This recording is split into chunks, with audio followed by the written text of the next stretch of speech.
Hello, everyone, and welcome to Burning Man's Ecosystem Activation Sustainability Roadmap Year 1 report. I'm Marnee Benson, Burning Man's Director of Government Affairs, Environmental Advocate, and former Deputy Director of BlackRock Solar. I'm honored to co-host today's event. This is a kindling event, Zoom webinar, and Facebook live stream. Today, we're excited to share news and updates about environmental sustainability at Burning Man. We're going to talk about our 2030 Environmental Sustainability Roadmap, which was published on July 30th, 2019. We'll drop that link into the chat box for those of you on Zoom. We're going to talk about what it means to leave no matter out of place, to be regenerative, and to be carbon negative, including this 2-hour plenary session and 3 breakout sessions at 2:15. One of our goals today is to hear from you. So I want to start with a question. What interests you most about sustainability at Burning Man? In the 2030 Environmental Sustainability Roadmap, we shared our goals, some of which were audacious, and we made a public commitment to rally the significant intellectual, creative, and financial resources of the Burning Man community to develop, proliferate, and scale environmental sustainability solutions. The global health crisis has prevented us from gathering in the Nevada desert in 2020, but it's afforded us the opportunity to focus on sustainability and accelerate this work. Today, we're going to hear from members of our staff and community about the work that's being done and the road ahead. It's our hope that today's call will engage our global community, provide news on Burning Man Project's efforts since the roadmap was published last year, demonstrate progress and accountability, feature subject matter experts and leaders in this sphere, create opportunity for feedback and input, for partnership and collaboration, and to spark interest in our efforts together and action in our networks. But let's get started. I'd like to turn things over to Matt Sundquist. Matt is the General Manager of Fly Ranch. He's going to speak about our roadmap. Over to you, Matt. Thanks, Marnee. Hi, everyone. My name is Matt. Coming to you from Fly Ranch. Normally I like to do calls like this outside, but it's ridiculously hot today. So instead, I'll just show you my front yard, just out here. So I've been living out here at Fly for the past 4.5 months.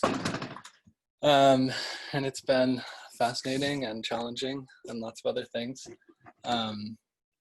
But just wanted to give you all a little background on the roadmap and parts of how it came together. And some of the updates that we're going to be sharing. So last year, for about 6 months as an organization, we talked about the roadmap and how we were going to publish it and what was going to come together from it. And we were really building on a lot of the past work that people had already done around the organization and in the history of the organization, starting really from the very earliest days of Burning Man as a Leave No Trace event.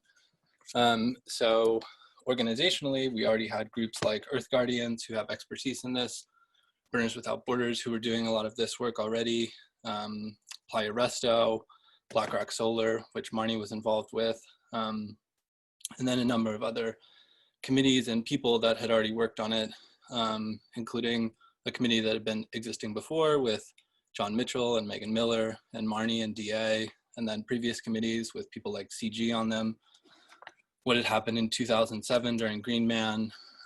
Blue has been holding space for this work forever. And so over the course of about 6 months, we all wrote the document together. And my role in that was basically copying and pasting people's text and comments in to try and get things to a cohesive place.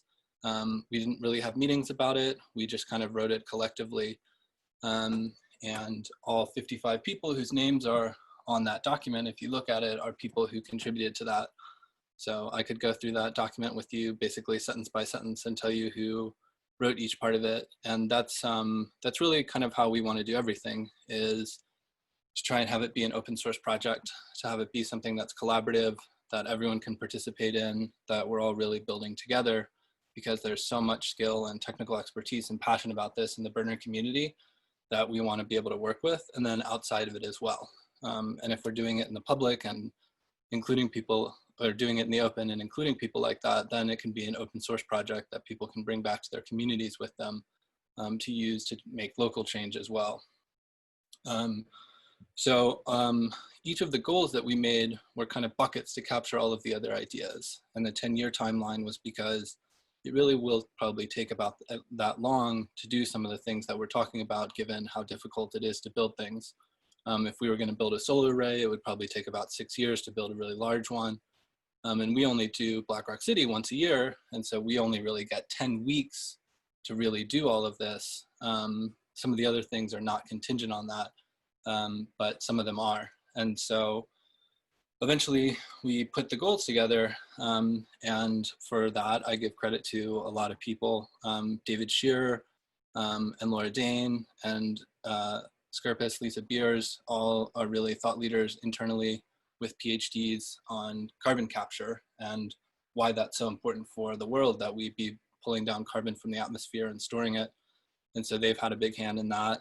And then DA and other folks who've had a history in working in the Playa Resto side of things have really led our thinking around why it's important that we avoid landfills, and that we heal our relationship to our waste streams. And then Breedlove has really led a lot of our work around Be Regenerative and has brought that through from BWB and what they're already doing.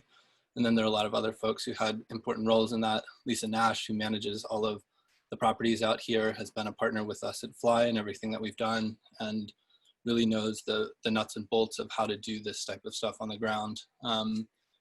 And then, you know, I always want to give credit to the founders for things like this, where they started Burning Man. They started this entire arc of where we are now.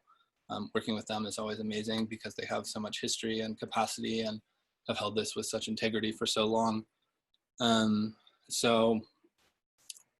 A year ago, we published the roadmap, and it really has a 10-year roadmap within that. And so the thing that's convenient for us is we can basically just run this same type of event back every year and see what we're doing or not doing against the 10-year timeline that we put out. And so in this case, we are doing slightly more and are a little ahead of schedule for what we said that we would do in the first year's timeline, which is really great. So the document that we've put together that serves as an update really takes you through what we've done and where we are and what we plan to do in the next year. And we put together first a emoji dashboard, which is kind of a very simple visual framework for thinking about how we're doing. In the future, we want that to be data and graphs and more complexity with it, but you have to start somewhere. And like everything that we're doing, this will eventually evolve over time and improve, but it's an easy way for you to be able to see how we're doing against all of the goals and what we said we'd be doing. And then we have some images and some ideas from an eco sprint and one of the many gatherings that BWB has run at Fly Ranch that show how we want to think about this in terms of systems and process, and how we can bring together the community around all of these goals and not just have it be a central thing where it's really a collaboration with us, where we want to be porous. We want to be having this be part of something that everyone gets to think about, where we as staff, you know, maybe we just get to a point where all of us think sustainability is 10 or 20% of my work, and everyone in the community can think that way about what it means to be a burner. And then we can really do this together. Then we share some roadmaps for each of the 3 goals that we've been working on. They are early and they are in draft phases, but they show you where our thinking is. And I want to give props to ladies and gentlemen and Bandit, who've put together a really great waste stream doc with Laura and Breedlove, or with Laura and DA and Blue helping out. And then Breedlove has been working on a regenerative one. And I've been working on a carbon negative one with a lot of help. And then a guy who we really like named Ben Foster, has been helping us put all of these together.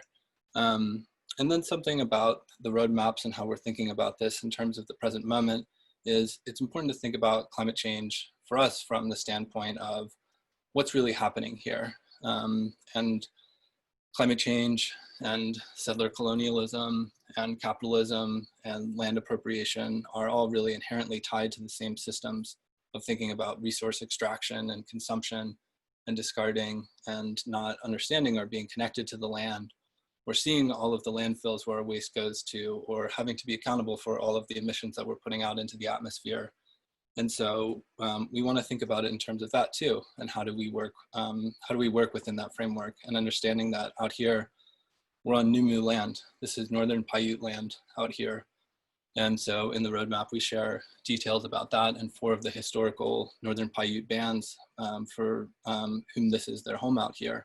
And understanding that history and the 11,000-year history of land stewardship that happened before all of this, and the history of the Numu, which is Southern Paiute, and the Niue, which is the Western Shoshone, and understanding that as a way that we can connect to the land and honor and respect the stewards who've been here, and also think about the long arc of capitalism and behavior that's happened out here. And so we want to think about all of those as we're doing this, and then also be active. We can't just think and talk about it.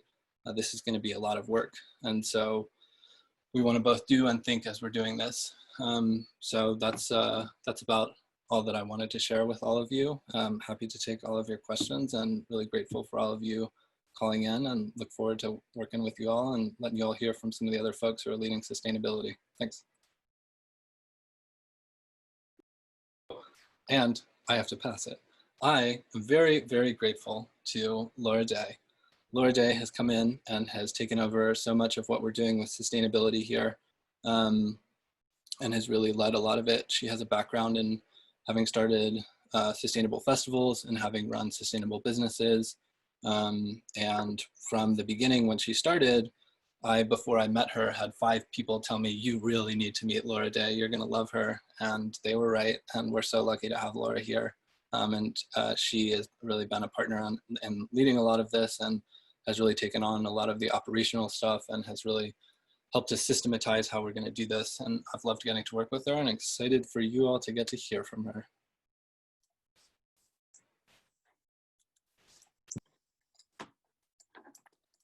Howdy, I'm Laura Day, at your service as your trashy talk show host for goal number 1, no matter out of place, handle waste ecologically. You're all in for a treat as we begin talking dirty with the pioneers and rock stars presenting here today. We're gonna learn all about the waste on playa, play a game, and hear a bit from y'all. Don't worry, we'll have plenty of time to chit chat more about all of this later in our breakout session around 2-ish. There we go.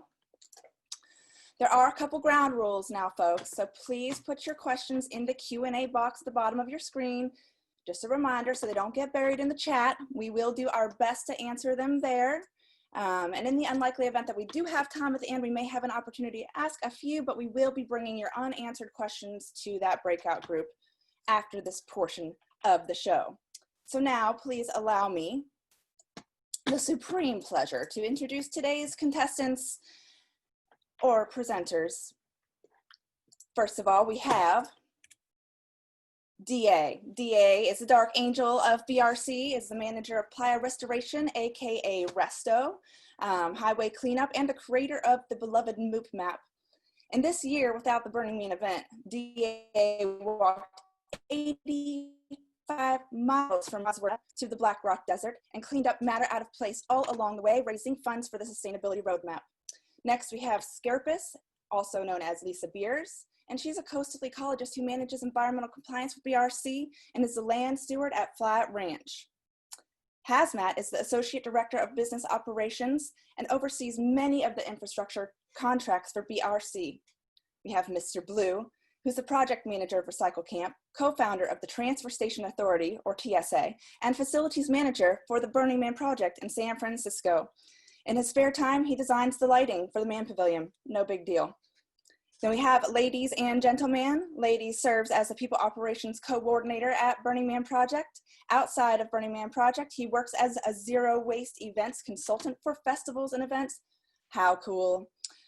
Without further ado, let's get started and dive directly into one of our top 10 favorite principles with DA. Today we're going to talk about MOOP, a word in burner culture that stands for, say it with me, matter out of place. All right, everybody at home, MOOP is anything and everything that isn't native to the immediate environment. Our environment is the Black Rock Desert, AKA the playa, where there's nothing but dust. Therefore, MOOP is everything, leave no trace. All right, top 5 MOOP countdown. This is the results from last year, folks. Very exciting. Number 5, glass debris. Number 4, metal debris. Number 3, stakes, rebar. Number 2, plastic debris. And number 1, wood debris. That's right, folks. The number 1 MOOP, once again, is MOOP debris, although we are doing great. So why is wood debris number 1? It's because we're sawing lumber and construction, and we're burning and firewood. And just so you know, wood is MOOP. Wood is MOOP. Wood is MOOP. Don't let it hit the ground or pick it up. So here's a new one, MOOP map then and now. We're gonna go do a brief history of the MOOP map right here. MOOP map colors, red, yellow, green. Red means stop, yellow means stop and go, green means good to go. If you look at the MOOP map, you can tell how fast we were moving that day and that year.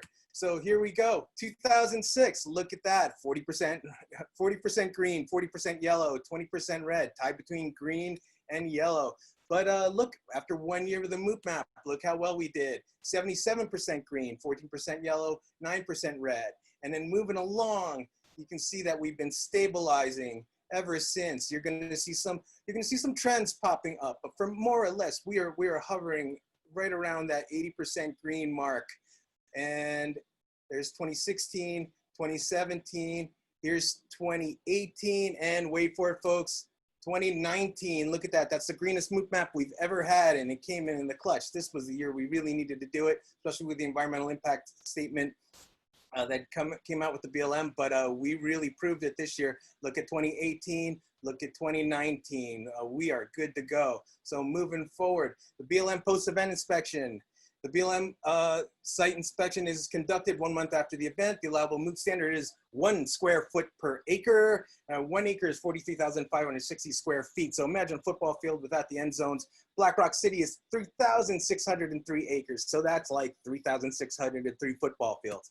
Or 156 million square feet. That's right, folks, 156 million square feet. You're probably saying to yourself, that's a lot of square feet. And you're damn right, that's a lot of square feet. Look at it, that is endless. And there's my crew, beautiful, 175 people right there. That's why your cleanup effort means the world to us. Look at that, that's the MOOP map in action. This is what the BLM test points look like. Nail a stake into the ground, tie off a 38-foot rope and line up. Walk that 38-foot radius, pick up the MOOP. Test point is actually 1/10 of an acre, and the results are actually extrapolated back to that 1 square foot per acre. But in regards to the test, if the MOOP is more than 3.8 inches, that's like the size of the palm of your hand, which isn't a lot, folks. That means that we fail that inspection part. So, but new to 2019, the BLM and Burning Man decided to use a new method of digitally calculating the MOOP area by shooting it in front of a green screen, running the program to count the pixel and percentage. There we go, ready for the results. In 2019, Burning Man achieved a near perfect score on the BLM post-event inspection. Way to go, everybody, boom. Since its inception, we have passed every single time. Stand proud, BRC, we're undefeated, unstoppable, leave no trace. And leaving no trace is not just for the playa.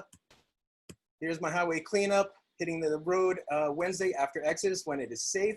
Unsecured loads are the #1 cause of MOOP on the highway. Highway cleanup reported an overall decrease. The Nevada Department of Transportation called the results immaculate. So moving forward in a year without Burning Man, right around Earth Day, I got this bright idea. I decided to walk 85 miles to the playa and clean up MOOP while raising funds for the Sustainability Roadmap. Here it is, thus DA's Black Rock MOOPathon, 85 miles, 8 days. I set the goal at $80,000 because I wanted $1 from every participant. And just that vote of confidence, that community to come out for the Sustainability Roadmap. This is June 26th to July 3rd. And there we are at the beginning, me and my social distance crew, support crew right there at the beginning. And immediately my MOOP bucket was super filled. And then I needed a bigger MOOP bucket. And then I moved over to trash bags. And there, that guy looks ready to go. And then here we go, picking up the MOOP. And this is generally what MOOP kind of look like. And every now and then you had something pretty interesting like this sign, like this crossing sign and whatnot. And then here we go, moving along the highway. And the highway, I mean, the playa is beautiful. It is beautiful. I mean, the Playa Highway is gorgeous when you're moving 2.5 miles an hour. But unfortunately, MOOP looks like this a lot of the time. Sometimes you have random stuff like this and this, but generally it was bottles and cans, clap your hands, And here we go, Mr. Blue taking care of a lot of that waste. And look at this, this is 1 day. And we moved on, cleaned up over 60 extra large trash bags of MOOP. That's 60 55-gallon trash bags. That's a lot. And then here I am finally making some progress and getting along. And that looks familiar, the train tracks. And I finally made it to Gerlach and the Black Rock Saloon. And here's the home stretch. And boom, made it to the playa. It only took 8 days. Moopthon raised over $30,000 towards Burning Man's sustainability roadmap. Leaving No Trace was just the beginning. Onward to the road to sustainability. If you want to see the story, check out charity.gofundme.com/Moopathon. Thank you, Black Rock City. Love you. Moving forward to sustainability. No trace. No trace. Scirpus is up next. Hello, everybody. I'm very happy to chat with you today about Leave No Trace education. First, I want to start off by talking about why we care about Leave No Trace in education. Next slide, please. So the Black Rock City occurs in a national conservation area. So it's over 800,000 acres of federally protected land that's held to a higher standard than other BLM land in the country. And believe it or not, there are a lot of animals that use the playa when we're not there, specifically when the playa is a lake. And in 2017, it was a lake for a very long time. And I came across some fairy shrimp that live on the playa. And in this photo, the fairy shrimp that you see is about 3 inches long. So they're huge. They're forage for a lot of birds, migratory birds, shorebirds. And so animals do live on the playa. And also education about L&T principles leads to a more informed community on and off playa. So we want to inform people, and also reduces the potential of spills and accidents. So we want to try to prevent it from hitting the ground and reduce the costs and the remediation of the playa. And also outreach and identification and remediation of L&T issues are key requirements to BRC's permit with the BLM. So I want to talk about a few of the items that we care about. First and foremost, we care about fuel storage. So making sure all fuel has secondary containment, it's kept at a safe distance from heat sources and structures. And you can see in the photo on the left, there was a generator running that was set way too close to a gas can, and there was a fire last year. And so we're trying to prevent things like this from happening. And also we want to limit the amount of fuel that's stored in camps. Next, we care about gray and black water. So we want to make sure that as participants are starting to use more RVs and trailers, that they're using it properly, and spills are inevitable. So we want to educate people about it and remediate it. We also care about fuel and oil leaks, making sure that, you know, it's inevitable that cars are going to have oil leaks. So we want to make sure that it doesn't hit the ground, and we help participants make sure that it doesn't happen. Fourth, we care about MOOP. So we're looking for things that are potentially going to be MOOP sources, and then we also remediate MOOP during the event. And last but not least, and this is pretty high on BLM's radar, is human waste on playa. So we want to identify it as quickly as possible and remediate it. So how do we do this all? We've got a number of volunteer teams. First off, we've got the L&T outreach team that is run by the Earth Guardians, and they cruise around playa on golf carts, and they talk to participants, and they identify any L&T issues, and about 80% of them get remediated right off the bat. But for those 20 to 30% of issues that don't get fixed immediately, we have our L&T resolution crews that are managed by the Black Rock Rangers and also Earth Guardians, and they cruise around and they give little nudges to participants and make sure that things get fixed within a day. Otherwise, we have to escalate that up to the BLM, and we prefer not to do that. We also have our Moopy-Doos, who are strategic education team that go deeper into camps and do talks during lunches and dinners, very enthusiastic. And we also have our lovely Scooby Poo, and that's the person that chases around where all the human waste is on playa and remediate it.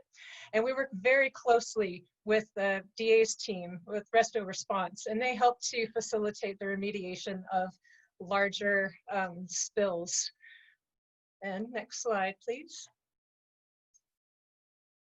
So we have to document all of the issues that we come across in an app that the BLM can view to make sure that we are complying to our permit stipulations. And I just wanted to give you a couple snapshots of what it is that we do. So with outreach, these pink dots, that's the map on the left, this is just places where we talk to people. There were no issues that were going on. We were just spreading the word about Leave No Trace. It was a rather large proportion of people that we spoke to. And then on the map on the right, these are all of the LNT issues that we came across last year. And we had about 96% of them that were adjudicated. So that's a pretty high amount. And we had over 1,100 issues that we identified. And next, I want to highlight some of our stats from 2019 that we spoke to almost 4,000 or 5,000 people last year. It's a huge amount, over 110 volunteers with 1,600 volunteer hours in just over a week. And finally, I wanted to highlight that about 80% of all of the issues that we tracked last year were for fuel storage. So that's a really high amount. In the grand scheme of things, that's a good thing compared to gray or black water leaks. But we still had the last line in this table, we still have about 2.4% of our issues that were related to human waste on flies. So that was about 30 to 40 poops that we picked up last year. So it's still a pretty high amount. And Hazmatt, our next panelist, will be talking about how we handle poop on fly in other ways. Thank you, Scirpus. Yeah, Hazmatt here, and I am here to talk to you, like Scirpus said, about poop. Poop and wastewater. What is wastewater and why am I talking about it in addition to poop? Because we got to keep it all in mind, and we have to remember that this is something that we have to deal with in its entirety. We can't just take the poop, we got to deal with it all. Next slide, please. So what's in the wastewater? Well, obviously it's human waste from porta potties. There are gray water and gray water from staff commissaries and camp kitchens. There's lots of kitchens. Every camp has one, and depending on the size of them, they're producing quite a bit of gray water. Trailer servicing produces a ton of gray water and black water. It's a mix, and it's got to be dealt with. That comes from both staff trailers, and it comes from participant trailers through the OSS program. There's gray water from staff and camp showers. And there's mystery stuff that we get stuck with at the end of the event. Got to remember, we are a Leave No Trace event, and if we have some sort of mystery sludge, it has to be dealt with. We can't just leave it there or bury it in the ground. So how much does all this add up to? About 1 million gallons of wastewater. That's 1 million gallons of wastewater. And how do we deal with it?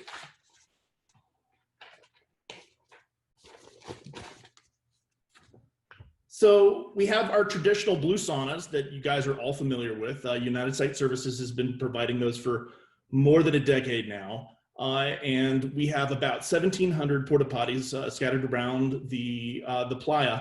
One thing that a lot of folks don't know is that contrary to popular opinion that all of that waste just goes to a waste treatment plant, it actually gets land applied. It gets land applied in a rotating manner down near Lovelock, and they're using it to grow grasses and feed grain.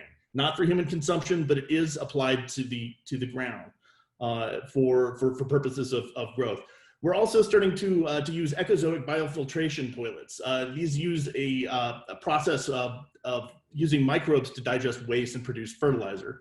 One of the real benefits of these units is that they require very, very little water compared to the traditional porta potties. They do require some water, as we discovered last year, because if they're put out dry and somebody puts a cigarette out in them, then they will catch fire. And that's what we discovered last year. So now they have to be primed with just a little bit of water. But once people start using them, they're plenty wet. And what happens is the waste is separated into liquids and solids. The liquids are directly applied to the ground, and the waste is composted over time. Last year we had about 40 ecozoic toilets, and we plan on increasing that number in the future.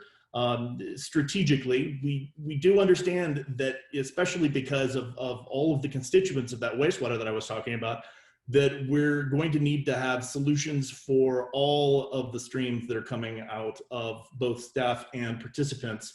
And ultimately, we're going to need to reduce those streams. that's about where we're at right now, and we're very excited about the future here. We're working very closely with both of these vendors to continue to innovate. United Site Services is on board to experiment and try to find ways and efficiencies in their own operation to try to reduce their own energy footprint. And that's the end of my presentation. I'm going to kick it back over to Laura Day.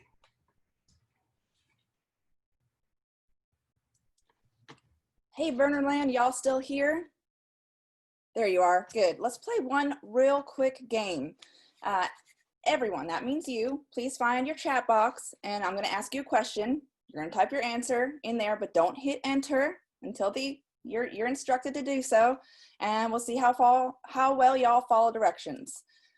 Please enter your answer to, what do you do at your camp or at home to produce less waste? All right, what do you do at your camp or at home to produce less waste? All right, now that you've got it entered, I'm going to count down from 3, and then everyone hit enter. 3, 2, 1, there you go. Fantastic. We will definitely be taking looks at this chat box later and get some tips from you. Now we'll move along with Mr. Blue to hear about how our waste management at Black Rock City and some ideas around how we'll continue to improve these efforts in order to meet the goals outlined in our 2030 sustainability roadmap. Let's hear it for our TSA expert extraordinaire, Mr. Blue. Hello, everybody. It's good to be here. Thank you for joining us. Thank you, Hazmatt, and everyone else that's spoken so far. My name is Paul, aka Blue, or Mr. Blue on the playa. Let's take a look back at how far we've come. I'm going to highlight about 5 significant milestones that have had an impact on how we handle our waste. 1998, Recycle Camp, 2007, Organics, 2012, the TSA, 2017, Biochar, and in 2020, I just labeled it No Moop. Recycle Camp's origins date back to 1995. However, your camp became an official Burning Man staff camp in 1998. It's part of the Community Services Department. I was one of 7 volunteers in 2001, my first year in BRC. I was offered the manager role in 2002. Our mission at Recycle Camp is to collect and crush as many aluminum cans as possible in a week.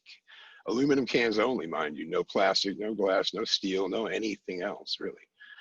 Staff recycling was started at Recycle Camp in 2002. And in 2019, we filled 4 30 cubic yard dumpsters, crushed cans. The 4th dumpster was filled on Sunday on the last day. It gets pretty crazy that day.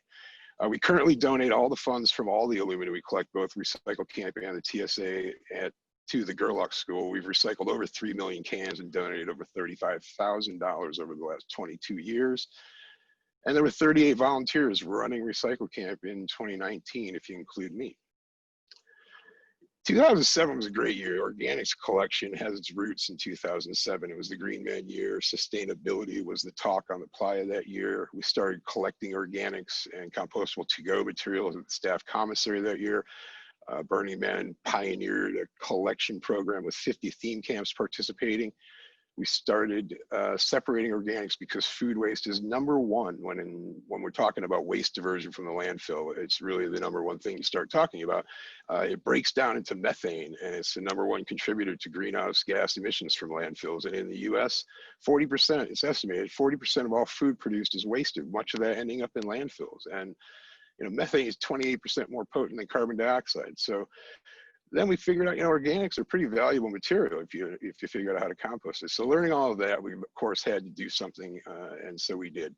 We also learned along the way that we need to have an expert on staff in order to do this right, and to use proper layering techniques and biochar to mitigate smell and liquid. More on that a little bit later. Our materials go to RT Donovan. It's a commercial composting facility that's on the Pyramid Lake Highway between Pyramid Lake and Sparks. And I have to say that what we started in 2007 is a major contributor to our sustainability efforts going forward. 2012, TSA, or the Transfer Station Authority, was founded that year, and this was huge. We finally had a team and the resources to efficiently sort the waste streams and the staff, the operations, the infrastructure, basically the 10th largest city in the state of Nevada for a week. Again, no big deal. And in 2019, the staff and the TSA separated 12 different waste streams. You can see them all right here on the slide. We collected ice bags and cigarette butts for the first time officially that year. And everything is hand sorted and collected into dumpsters anywhere from 4 to 40 cubic yards. After we hit 8 dumpsters of cardboard in 2017, we managed to rent a cardboard baler in 2018. Not an easy thing to do. Not very many companies rent cardboard balers. We got 18 bales of cardboard that year. And then we doubled that with 36 bales of cardboard in 2019. We actually might have a cardboard problem, which is something that we're going to look into. 2017, biochar and carbon sequestration. This, in my opinion, is probably the most exciting thing that we're doing, albeit on a really small scale right now. In 2017, a TSA member asked me if I had looked into using biochar in our organics collection to mitigate the odor and soak up the dumpster juice that magically appears. He brought it to my attention, and he brought a stove out to the playa. We used scrap wood from the event build, cooked up as much as we could inside a dumpster, and it wasn't enough, but it really did work. So we continued testing it in 2018. We used even more in 2019, and biochar is definitely going to be a part of our sustainable future. So we started off 2020 with a lot of excitement brewing to do things like divert more hard to recycle streams using TerraCycle, a wonderful program that we use for the cigarette butts, and to expand our free market reuse and sharing programs between teams on Playa, and to increase our efficiency. The big news in 2020 was going to be buying our new baler in March, right as the pandemic hit. We planned to test baling plastic and aluminum this year and more cardboard. Silver lining is we get to spend more time leaning into where we're going, and I've heard it was better next year anyway. So now I yield my time to my good friend, ladies and gentlemen. Thank you very much. Thank you, Mr. Blue, but for real, thank you, because waste management is nothing new at Burning Man, and Mr. Blue is a huge reason for that. But we know there's a lot more we can do. My name is Ladies and Gentlemen, or Stephen Chun, and we're gonna look at the journey ahead. But first, why? Right? Why are we doing any of this? Well, I want to share my favorite activity with you. Get your phone or computer. You can also do this later. I want you to open your Maps application. All right, change it to satellite view so you can see our lovely planet. Right? If you're in a dense urban area, zoom out a little until you see some nature. Now click the search bar and type in landfill. Look at all the places there are landfills around you. Move around, zoom in, zoom out. You can redo the search. You'll see a pattern where the humans are, the landfills are. And this is why we care about our waste, or MOOP, or whatever you want to call it. And if you're not yet convinced, learn more about landfills. So where do we go from here? Well, right off the bat, we're aiming for zero waste. Most certifications and municipalities define that as diverting 90% of your waste away from landfills. We're trying to remove our dependency on landfills and close the loop, right? We want to create a more circular economy. This is going to challenge us and force us to really reevaluate what we're doing and rethink what we can do better, right? As a society, we want to move towards a more whole ecosystem perspective of who we are and how we fit into Earth. We need to change our mindset. Now, if there's anything I've learned at Burning Man, it's that when people come together as a community to collaborate and create, seemingly impossible things are possible. So we really want to continue activating community and pushing them towards creating innovations for sustainability. Now, at Burning Man Project, we've identified a few areas which we can begin to work on quickly and effectively, right? Metrics, understanding the composition of our waste and the impact of it, waste diversion, creating new streams to divert more waste, education, teaching and learning, policies, incentives, grants, and culture, which cannot be understated because this isn't just about handling waste, right? It's about continuing to revolutionize the very idea of what it means to be a human, right? And how we interact with our environment, but also one another. Now, we acknowledge this isn't easy, right? Burning Man isn't easy already, and I think a few others would agree. It's surprising it even exists. In reality, you know, it takes a vast amount of not only work, dedication, resources, but creativity. Yet it's possible. And I think that's only because the participation of the individuals. I bet we can all agree on that. We know the community, the participants, far outpace what Burning Man project itself can do. The solutions are really going to come from the community. And so I believe the key to success is really you, right? Seeing the visuals that make Burning Man what it is. And we are here to hold space for that and to work with you. If enough people feel it's their duty to make the world a better place, then we think we can achieve this goal, no matter out of place. So thank you for being here, and good day. I'm going to send it back to you. Thank you, ladies and gentlemen. That was fantastic. And real quick, we want to turn back to all of you to hear a little bit more about how you manage your waste on Playa with a quick poll. All right, so one moment. There we go. Hi again. All right, we are going to share a poll with you all, and it is coming here in just a moment. Fantastic. Now, if you could please enter in your answer here. We've got about 5 seconds for this to get filled out. So I'm going to give you just another minute to read through all these options and choose the one that is right for you. All right, the poll will close in 5, 4, 3, 2, and 1. Now let's check out your results. Thank you so much for playing. And that is just so wonderful to see so many of you taking it home and sorting it proper. Fantastic. All right. You all still feeling a little dirty? Have some trashy ideas? Want to get involved? That's great. You'll find a survey of optimism in the chat here shortly, and you can participate, let us know your ideas, and we'll be able to stay in touch with y'all.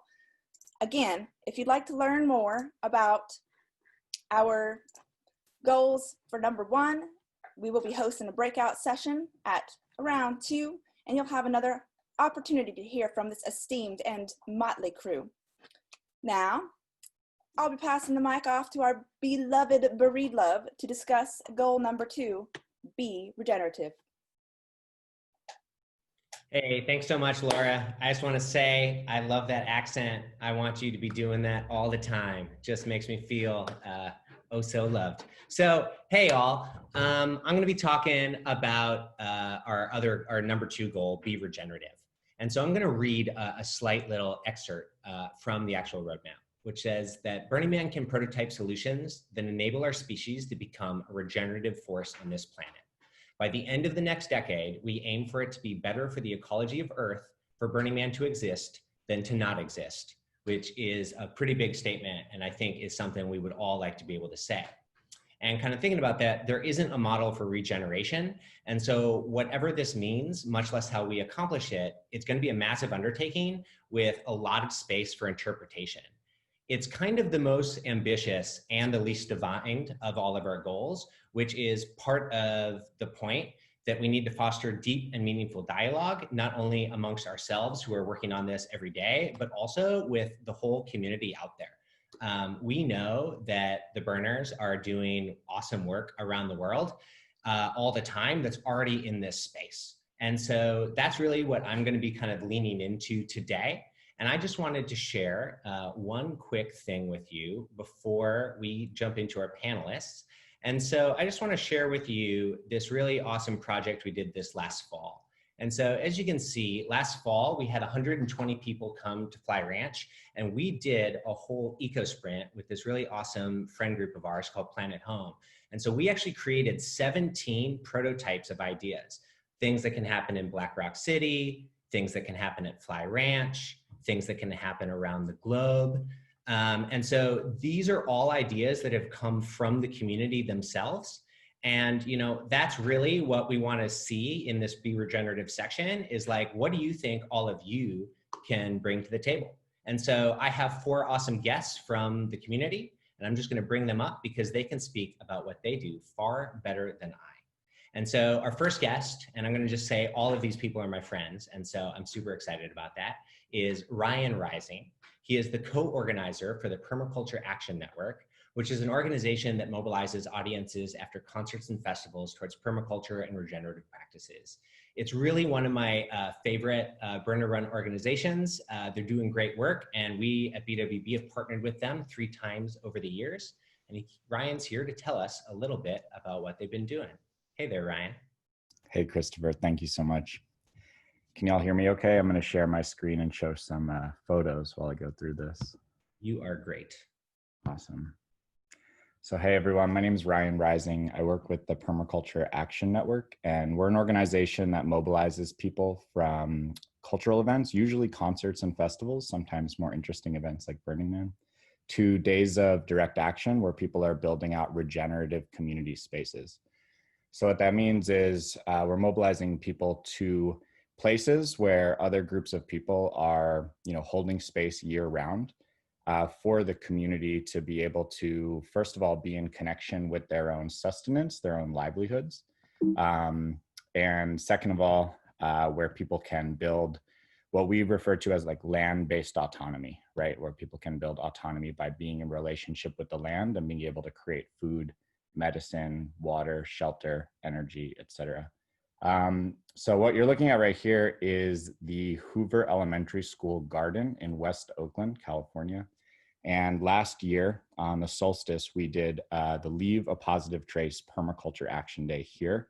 And we organized this with Burning Man and with Burners Without Borders. So this was a day of action where about 400 people in total came out to work at the Hoover Elementary School garden, which is largely facilitated by this woman right here named Wanda Stewart. And Wanda is an incredible urban farmer and ecological educator in the Bay Area. If you're looking to get involved with these kind of things, I highly recommend getting involved with Wanda. She also works with an organization called Common Vision. And what you're looking at here is actually the back of the outdoor classroom at Hoover Elementary School garden. So this is one of the projects we worked on during the action day. Those solar panels that Wanda's pointing to, we installed those during the action day on the roof of the outdoor classroom. And those actually power an inverter, which allows for the students and teachers to charge their devices in the outdoor classroom or have lights. It also powers an electric pump, which is circulating water through this pond. So this pond is something else that we installed during the Permaculture Action Day. You're seeing some of the folks that attended installing it here.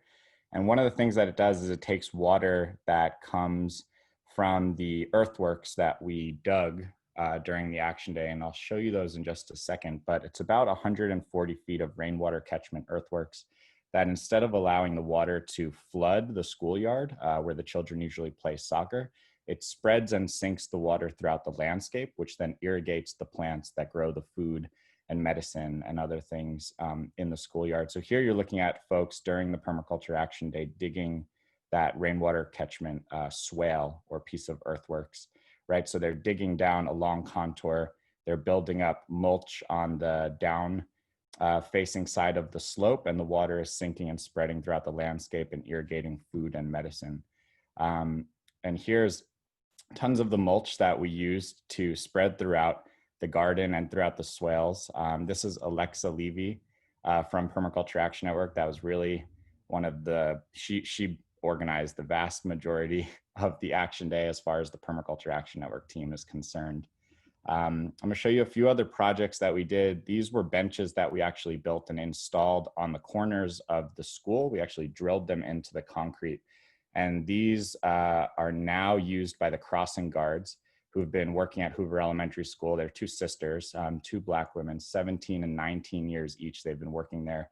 And they usually sit on milk crates. And so we installed these benches on the corners. So now the crossing guards that work at Hoover get to sit on these lovely benches. This is the opening circle from the action day. So this is first thing in the morning.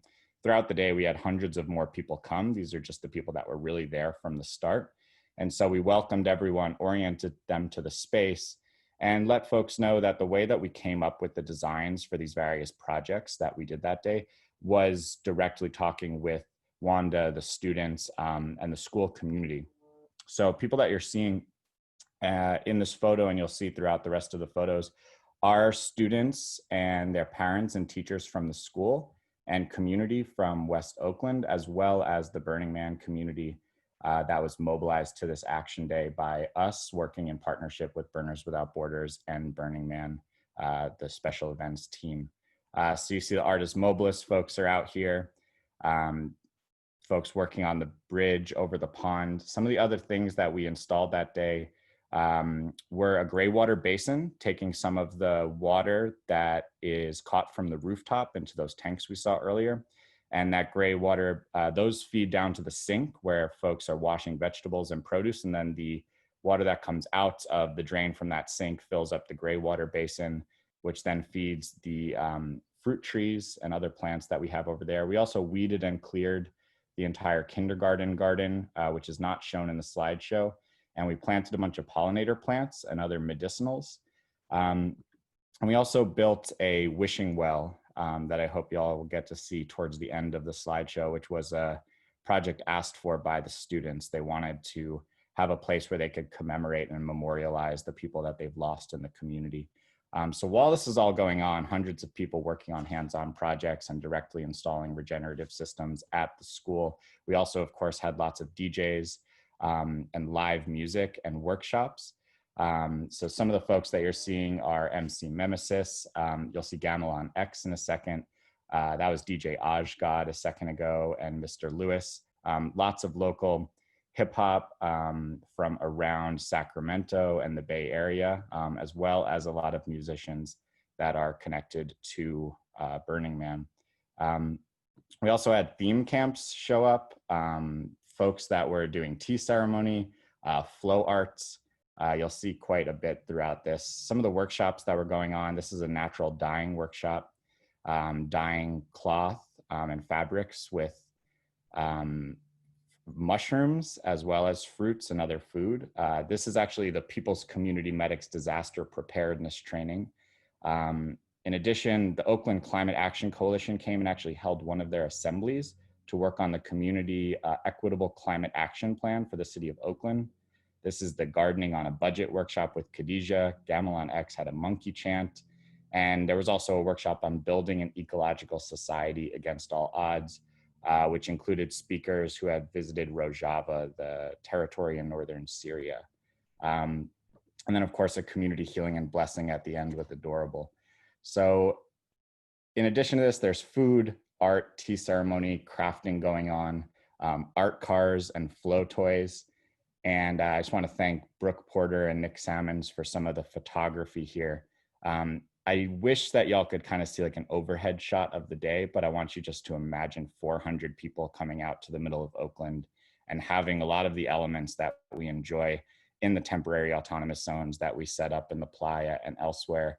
But in this case, people are actually working all day with people that live right in the middle of this community and creating the kinds of regenerative systems that are going to create the food, medicine, energy, shelter, and everything else that we're going to need to create community autonomy at a local level while healing our relationship with the ecosystems around us and healing some of the damage that's been done, right? And that's what we mean by be regenerative. We're trying to go beyond sustainability and actually build ourselves back into the ecological system. Here you can see some of the plants that were planted throughout the day. We put up these signs around the garden to label them. And I think I'm at the end of my slideshow. Just going to show you a couple more pictures of what was installed that day. So I just want to thank the special events team and Burning Man, and especially want to thank Burners Without Borders, Christopher and Molly and Sage. Thanks y'all. Hey, thanks so much, Ryan. I really appreciate you giving us that recap. And I just want to say, you know, I think one of the best things about what happened and about what you guys really do is, right, like it's pivotal for us to get into the earth and get really rooted into that land, but it's also so amazing how you root us into the community that we're in. That's such an essential part of this kind of social permaculture and regenerative culture. So thanks so much. Absolutely. All right, I'm going to bring up our second person. This is Angeline Chen. She is an artist with an economic development background and co-founder of the Global Coalition, a project to unite art, science, and communities to accelerate marine ecosystem regeneration. And I just want to say, from my own perspective, this is such an important project too, because as I dove into the science and all of this stuff, I'm realizing that blue carbon and the oceans are such a pivotal part of getting us to where we want to be on this planet. Angeline, hi, are you here? Hi, yeah, thank you. I'm so excited to be here. I have loved listening to all the other talks and excited to share about marine ecosystem regeneration. So I'm a co-founder of Global Coalition. We are aiming to work in local communities who live near reefs and depend on reefs to mitigate the local causes of reef degradation while increasing the key habitats and key species. So let's see if I can share my screen. So I'm here right now in the Dominican Republic, and on the left, you can see what the reefs looked like about 20, 30 years ago compared to what they're looking like now. And we're basically experiencing a huge coral reef decline, and overall just the marine health has gone down. We have about 5% coral coverage, which used to be about 60 to 70% coverage. We're losing a lot of the fish and the invertebrates that create a biodiverse and healthy marine ecosystem. And this is happening all over the world. Globally, we've lost 50% of our reefs in the last 30 years, and scientists estimate we're going to lose 90% by 2050. These are mainly caused by climate change, pollution, and overfishing. And coral reefs are actually these incredibly beautiful animals. They're super psychedelic if you ever watch them under time lapse. They're super alive, and they eat, they reproduce, they photosynthesize. Actually, half of the oxygen that we breathe comes from our oceans. And they release millions of eggs and sperm each year, all at the same time, under the full moon.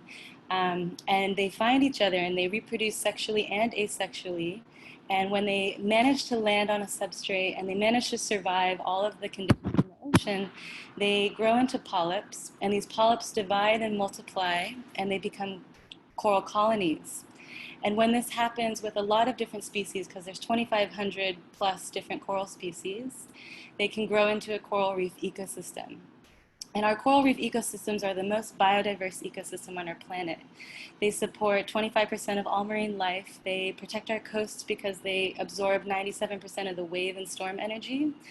And they provide food and livelihood to over 1 billion people around the world. And actually, they contain bioactive compounds that have been used for medicine for cancer, arthritis, viruses, and disease. So our hope is that these bioactive compounds could one day replace chemical compounds in pharmaceuticals, which would have a lot of benefits for both humans and the environment.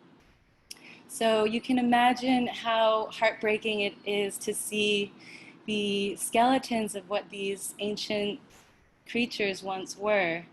And my partner and I, we were living in Thailand. We fell in love with the coral reefs there. We saw them dying before our eyes.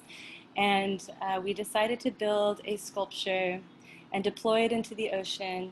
And the moment it was deployed, fish began to come and live and gravitate around it and use it for protection. And within about 4 months, it was completely covered in crustose coralline algae, which is the initial stage of coral growth and coral recruitment. And we gifted this to the local community in Thailand, and they ended up building 36 pyramids around it. They planted over 5,000 coral transplants, and it's now part of a square-kilometer artificial reef site that they use to dive, to teach people, to monitor and restore this area that was once just barren sand. So it's super beautiful how art has this ability to inspire and catalyze action around coral reef restoration. So we're now in the Dominican Republic, and we've been building this sculpture, and it's inspired by Atabe, who is the Mother Earth spirit of the Taino people. And the Taino people are actually the indigenous people of the Caribbean, and they were the first people to encounter Christopher Columbus and Spanish colonialism, and they were believed to be all extinct, but DNA tests and cultural wisdom is now emerging that they have survived, and part of this project is a revival of this wisdom while also using this sculpture to restore the marine environment here. So it's been a really beautiful process. We've been working with local elders. We've been working with local schools and the youth to reconnect with this wisdom and create performing arts and poetry and telling these stories again. And eventually these students are going to work with us with the restoration techniques as well. And there's a lot of different ways that you can restore coral reefs. And aquaculturists have actually been growing coral on land for decades for the aquarium industry. So they've been growing coral to sell to people who use them in aquariums or at their own homes. And it's a billion-dollar industry. People also grow coral for the pharmaceutical industry. That's a multi-billion-dollar industry. So we're exploring how do we capture this knowledge and skill and create farms that can be for profit, but use the revenue to grow coral at scale that can be outplanted into the ocean for restoration. So this is super exciting. And when you get into farming coral on land, you can use amazing techniques where they found they grow up to 50 times faster than in nature. You can increase the resilience. You can breed species together so you get hybrid, even more resilient genotypes.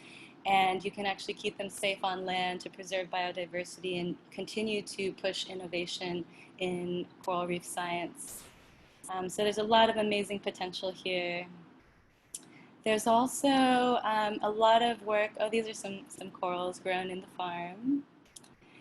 There's also a lot of ways to work in the water where you can identify different sites in the water and create nurseries for fish, for sea urchins, for corals, and begin to start growing them. And you pick up broken corals that you can outplant onto these structures and tend to them, clean them, and eventually outplant them onto the reefs when they're healthy.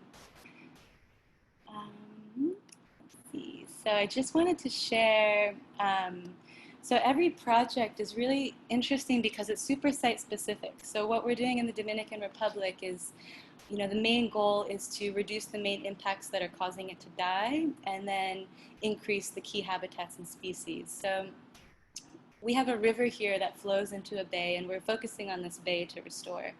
And there's a lot of pollution that ends up in the river, and overfishing is also the other main cause of degradation. So to reduce the pollution, we're working with a recycling system introduced from Lebanon that can pay the community to pick up and sort trash, and they can turn it into public materials such as recycle bins or public benches and materials that they can sell that could replace cinder blocks and tiles. So it can become something that the community can generate income from and be incentivized to start collecting and sorting trash. Compost being a huge one that we could then give to nearby gardens. And there's an amazing technology company here called Migo that has water purification mechanisms that can increase the ATP production of water, which we can introduce in the river that can help purify the water, and working with the communities along the river to reduce the amount of waste that goes into the river. We're really hoping to find some awesome composting toilet solutions.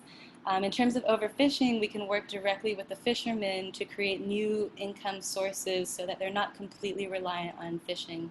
And they can work directly with us to restore, or we can create awesome ecotourism experiences through the artistic reefs that they can benefit from. Also working with officials to create enforcement mechanisms for the bay. So, it's super exciting because there's a lot of communities that live near reefs, they depend on them, and by working with these communities, we can not only provide the tools and resources around restoring, but also the mechanisms that could improve water quality, employment, education, food security, and overall quality of life. So it's been really beautiful, and we're hopeful to bring this to other parts of the world, to collaborate with the Burning Man community of artists and regenerative visionaries. So thank you. Come visit us as well. Thank you so much, Angie. I dropped your website into the chat. If you want to throw your email down there, that would be awesome. I don't know if you're going to be able to join us for the breakout session afterwards, but we'd love to have you there. We're going to keep on rolling. I just want to say, again, the oceans are huge on this. Look up blue carbon, look up mangroves, look at all this stuff. It's really part of it.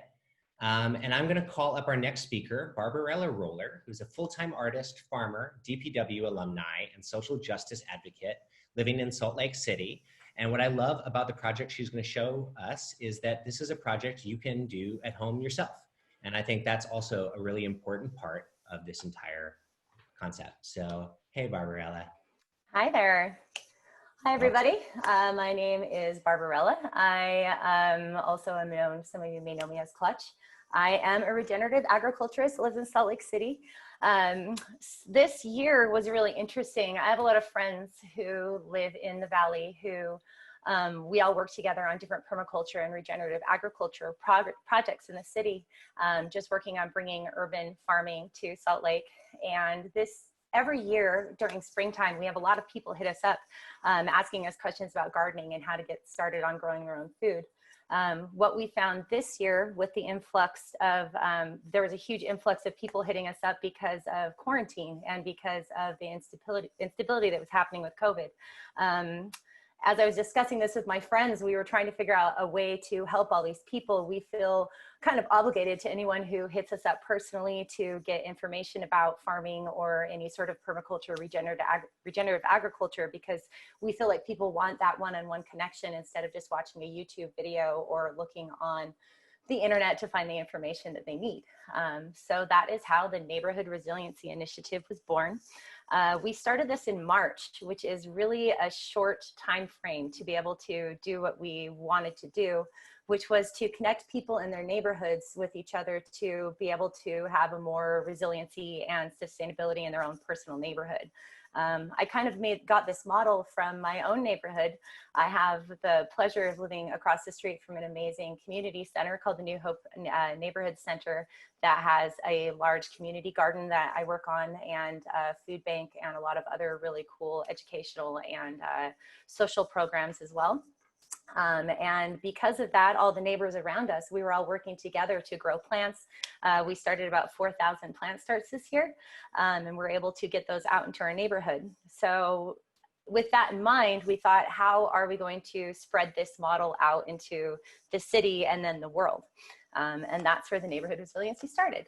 So I'm going to share my screen with you. What we did was we just kind of jumped off a cliff. We were like, okay, we only have a month to get this going. We don't know how this is going to go or who's going to even help us out during this weird time when everybody is just kind of holing up and watching Netflix and don't want to pull their head out of the sand. But we lucked out to have all the right people show up at just the right time and help us with all the things. And it started with a website where people could sign up and get involved. And we made a little cute hokey video to share. And this is where it started. Oh man, we practiced this forever and I got it wrong. Oh man, hold on one second, you guys. All right. Here we go.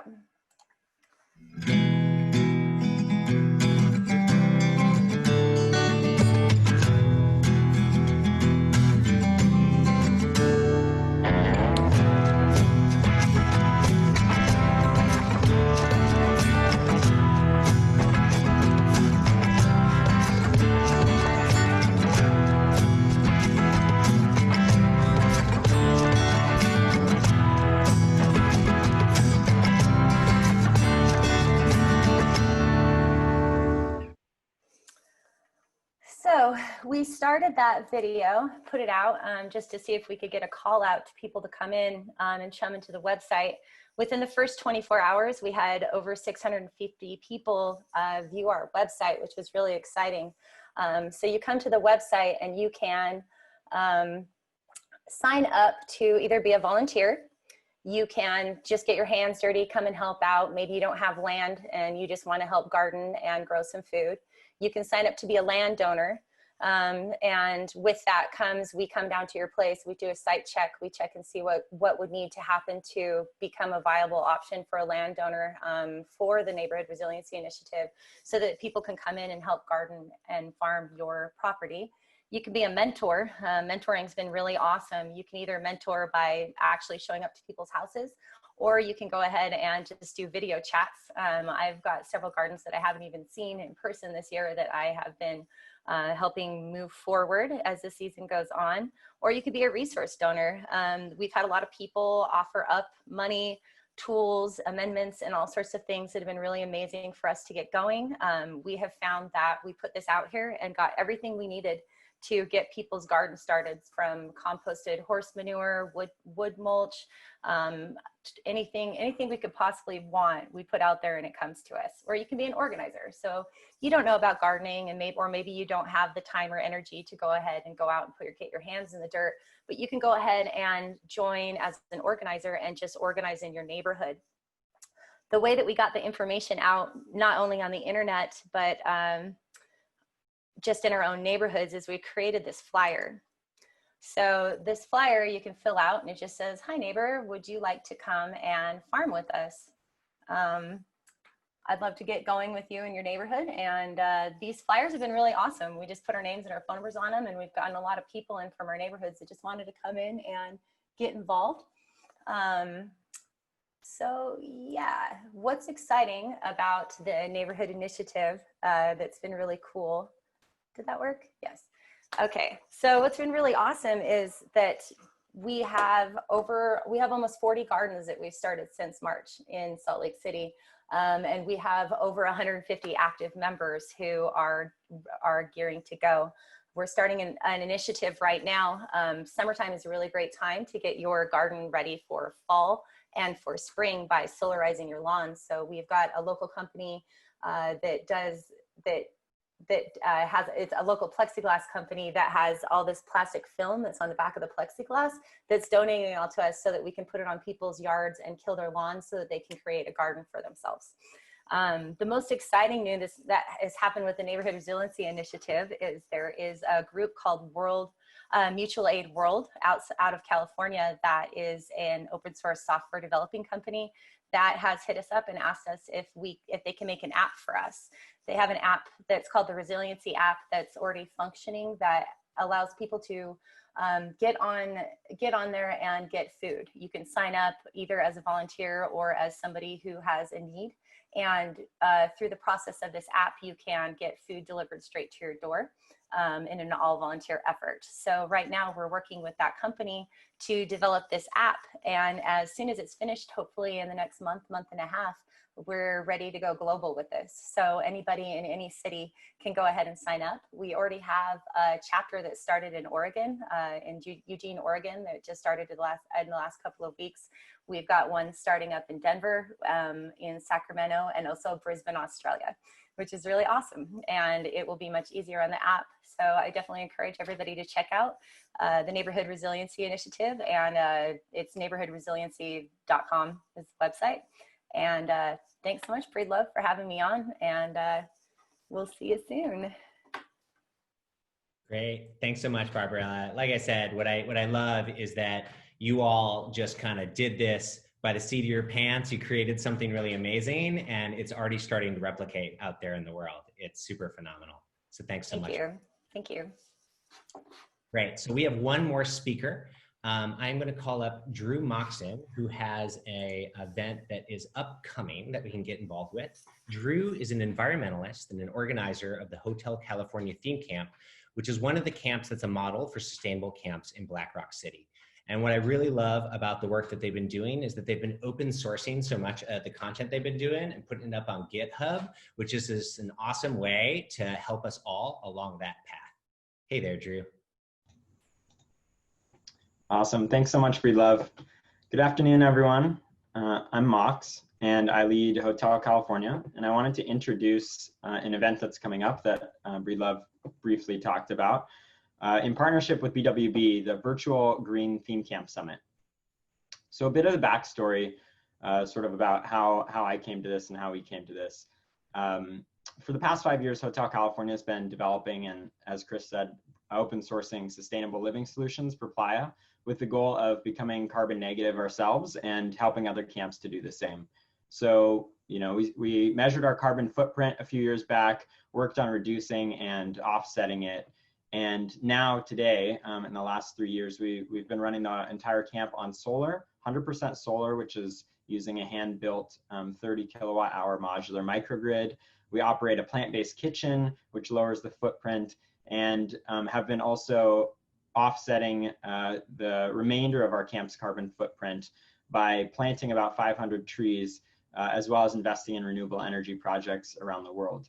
So by open sourcing designs for a bunch of these key systems, from shelter to power, food, water, and waste and air, we hope to empower other camps with the tools to inspire and transform their own camps and hopefully their own communities off Playa at home.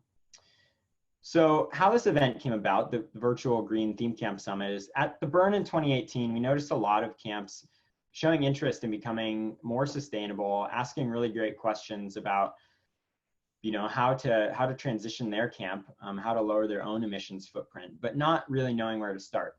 And so last August, before the Burn, we brought together about 30 camp leads across different sized camps to teach and learn from one another how we can be the change that we want to see on the Playa. And we regrouped with BWB at the Sustainability Summit in October and grew inspired to event out at Playa Ranch specifically for the leaders of theme camps.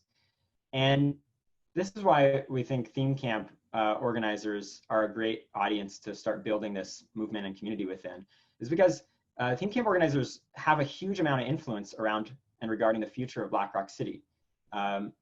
You know, we mobilize the campers or help organize them. We mobilize a lot of resources and the art that creates the backbone of the city. And we also host environments for campers to learn about the principles of Burning Man, including leave no trace, and to learn to live differently for a week in the desert. So we dream and we build amazing microcosms of what we want to see in the world.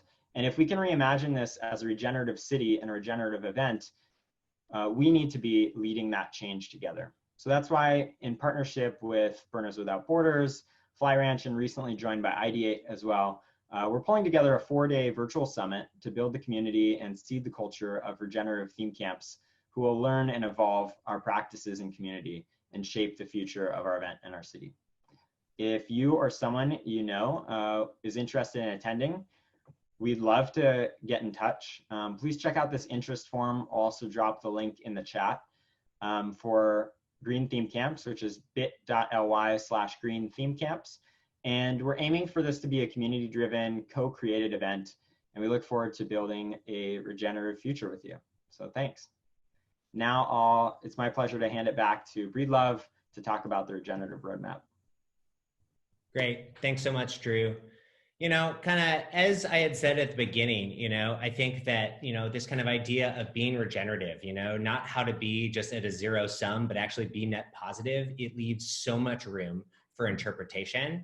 And personally, I'm so excited because, you know, these 4 speakers were working on amazing projects, but these is only a snippet of things that we know that the Burning Man community is doing. And so we really want to invite you to join us in this work. If you have a project you're working on, you know, reach out to us at sustainability@burningman.org. We'd love to, you know, add you into the mix, hear your story, connect you with other burners, and really kind of promote this stuff out there in the world. So thank you, Ryan and Angie and Barbarella and Drew for being so inspiring. I'm just going to share one last thing with you real quick, which is, you know, for each of these 3 goals, we're working on roadmaps for each one of them as well. And so we're getting close to being able to share those with you. And, you know, when we publish these next sections of the roadmap, that's really where we want, you know, this maximum amount of community feedback, because you all have a chance to help us think about how these next sections go. And so I'm just going to really quickly screen share with you, and I'm just going to give you a quick peek of what this looks like. And so you can see it here. It's not super long at this time. It's about 4 pages, but thinking about what we have to gift, how we're going to learn what we're doing, defining regeneration, specific steps. And as you can see, it's a messy document right now with a whole bunch of comments, with a parking lot of ideas, and a lot of space for you to join in.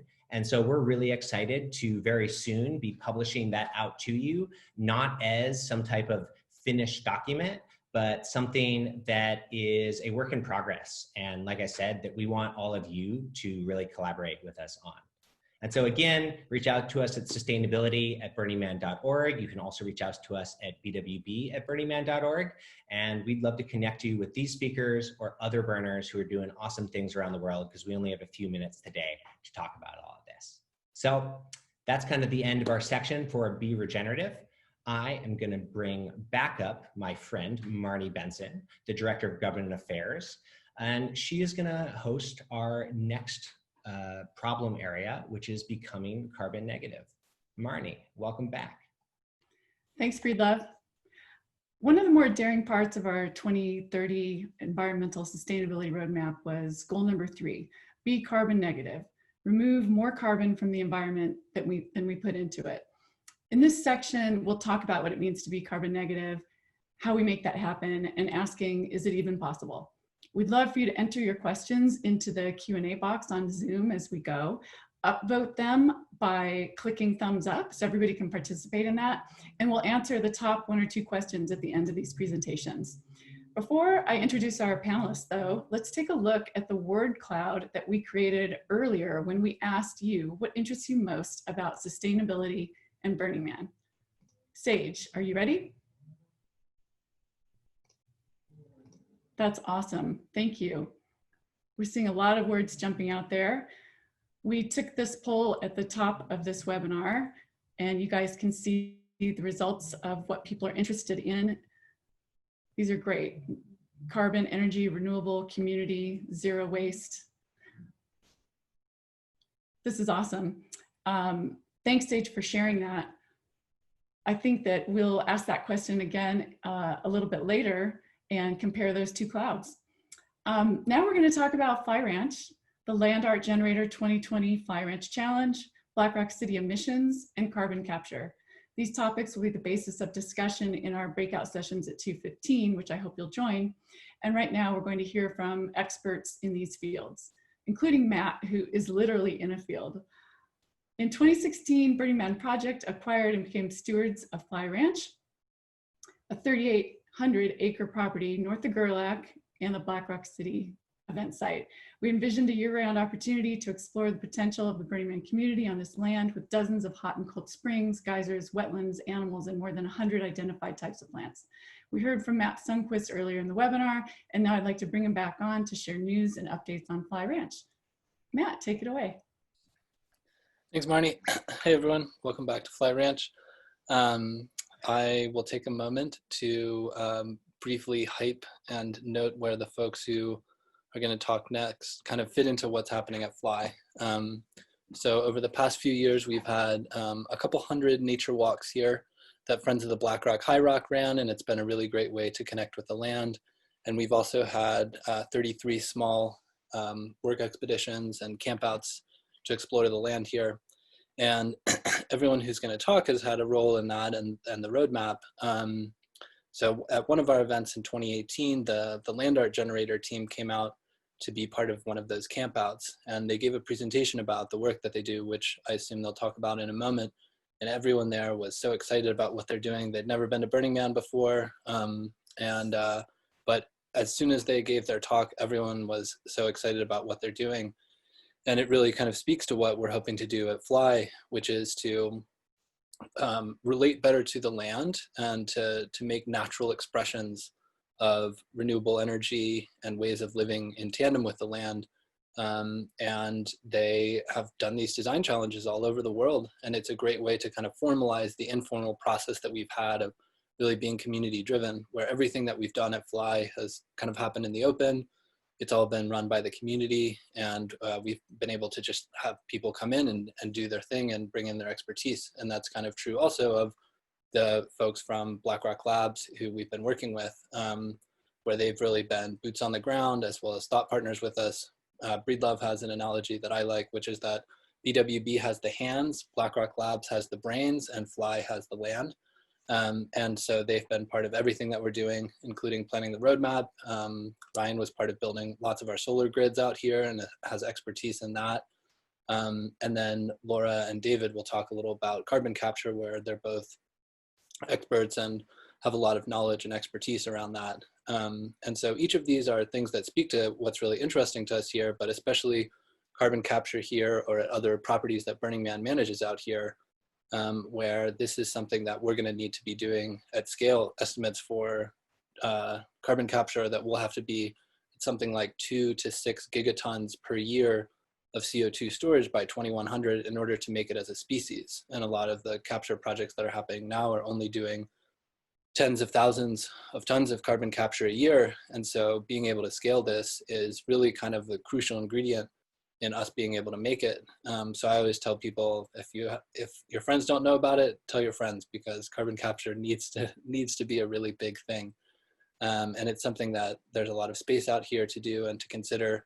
And it can happen anywhere from totally organic solutions that involve things like planting trees and natural solutions, all the way over to highly technocratic types of solutions. And anything within the middle of that range is what we're interested in, folks being able to bring out and build for LAGI, to inspire other people, to hopefully make some open source projects that people can replicate, to make things that people want to come in and see and participate and learn from and have educational experiences around. So I'm so excited about what we're doing there, and I'll chat the website that they've made into the chat here. And with that, I will kick it back over to Marnee, if you would like to go. Awesome. I'll build it just a little bit on what you said. The land art generator provides a platform to bring forward solutions for sustainable energy infrastructures that reflect culture and enhance the city as works of public art. LAGI and Burning Man Project are partnered to launch on this multidisciplinary design challenge that will create the foundational infrastructure of FLY. Elizabeth Monalan is the founding code director of the Land Art Generator, providing a platform to design sustainable energy infrastructure that reflects culture. And Robert Ferry is co-founder of LAGI and registered architect and lead AP, whose focus is on regenerative buildings and landscapes. Take it away.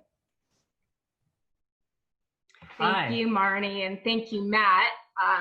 Yeah, we've had a great couple of years working with the Fly Ranch team and Burning Man Project and burners around the world. So the work we do, it sits at the intersection of renewable energy infrastructure, public art, placemaking, participatory design, and equity. Since 2008, we've been holding international design competitions that invite interdisciplinary teams, hopefully with artists sitting at the helm, but working alongside engineers and environmental scientists and others to reimagine what our energy landscapes are. So in 2008, when we conceptualized LAGI, we were thinking about all of the obstacles to achieving all of the targets around the world for sustainability. And of course, one of those obstacles is simply the aesthetics of renewable energy infrastructure.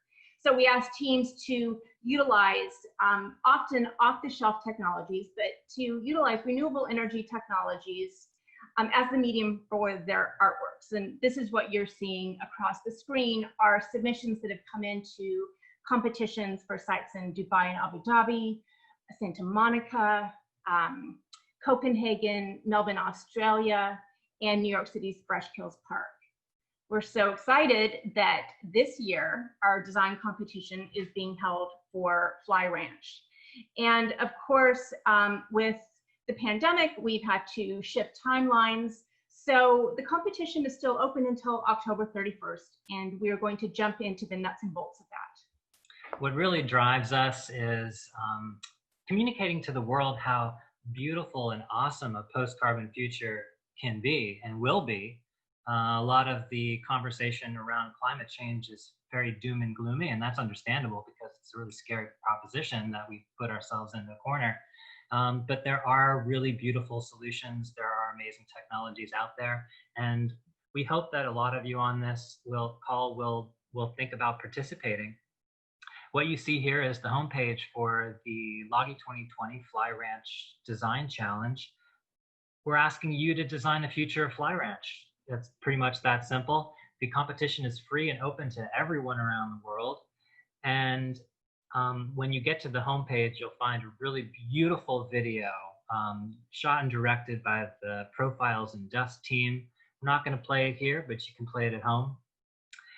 Really quickly, there are 5 main categories of infrastructural systems that we're looking for beautiful, creative design solutions around. Power, that includes solar, wind, biomass, geothermal, and energy storage. Water systems, that will maybe include the hot springs and the pools around, the reservoirs, filtration, evaporation, ice, maybe atmospheric water generation, who knows, sky's the limit. Shelter, certainly for having a year-round place for experimentation and creativity will require places to get out of the elements and places for people to do fun things in and around. Food, we're looking for systems that are permacultural, aquaponics, gardens, grazing, looking at creative ways to create closed loop systems that involve all of that. And that leads to the regeneration category, which encompasses composting, recycling, biogas, and incineration, really closing the loop, making Fly Ranch function in its human infrastructure the way that a healthy old forest operates and the way its systems work. And of course, all of that through the lens of creativity. What does it look like if these systems are designed as artworks? You'll see on the design guidelines tab that a little bit more detail about what we're asking for, what the selection criteria are, and what you might also want to consider in terms of how your artwork and your intervention engages the people of Gerlach, how it is respectful to the Northern Paiute and the traditional custodians of the land. We're looking for something with a story, with a narrative, but also something that is functional. And that ties into the fact that this is kind of a two-pronged approach. There will be money available for the production of prototypes to selected teams. And that will allow people to get out there, demonstrate their idea, some aspect of their idea, the technical components, some conceptual art components of their idea in the year-round setting. And what you see right now is a map of the site boundary areas. The site's divided into three main site boundary areas. The primary site, which is where we want people to focus the majority of their attention. The low impact site boundary, where you can extend items like energy landscapes or food landscapes without deep excavation requirements. And then the conservation area is basically off limits unless your intervention is to bring back indigenous plants and restore habitats in those areas. On the supplemental materials tab, you'll find a lot of information. You'll find the complete design guidelines. You'll find all sorts of map information about the site boundary. Steve Tees went out and did a 3D mapping of the primary area, so you can get all sorts of 3D land information, science literature, meteorological data, the Q&A document that's been evolving over time as people send us questions to lagi@landartgenerator.org. The terms and conditions, the Washoe County Development Code, information about Pyramid Lake Museum, the Sustainability Roadmap, a reference guide with information, all sorts of other fun stuff, and some information from the Ellen MacArthur Foundation about circular economies and design. We'd also encourage you to download the Field Guide to Renewable Energy Technology. We first put that out in 2012. We've updated it and launched it with Logi 2020 Fly Ranch. And it covers around 80 different technologies organized by technology type. So it's going to give you a really terrific overview of possible ways of working. We're so grateful to all the jurors who volunteered their time, and this list will show you that it's an esteemed group of experts. In addition to this group, we've got technical advisors and others who will participate in the process. It's 100% anonymous until the selections are made and announced. And I think that pretty much covers it.